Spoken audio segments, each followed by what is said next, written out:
ময়মনসিংহ জেলার ভালুকা উপজেলার ডাকাতিয়া ইউনিয়নের ডাকাতিয়া চৌরাস্তা একটি ঐতিহ্যবাহী বাজার। বিশেষ করে বাংলাদেশ কৃষি ব্যাংকের ডাকাতিয়া শাখা এখানে অবস্থিত, যার কারণে ডাকাতিয়া ইউনিয়ন ও উথুরা ইউনিয়নের মানুষের আনাগোনা এখানে।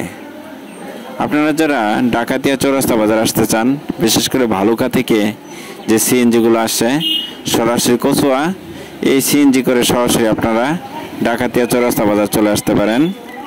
আর ডাকাতিয়া চৌরাস্তা বাজার ভালুকা থেকে দূরত্ব হচ্ছে 17 কিলোমিটার। এছাড়া আপনারা সখীপুর থেকেও আসতে পারেন। সখীপুর থেকে অটো ও সিএনজি সরাসরি ডাকাতিয়া চৌরাস্তা বাজার চলে আসে। আপনার সখীপুর থেকে কচুয়া হয়ে ডাকাতিয়া চৌরাস্তা। তবে এলাকার মানুষের যে অন্যরকম একটা অনুভূতি ও পরিবেশ যা আসলেই বোঝা যায়।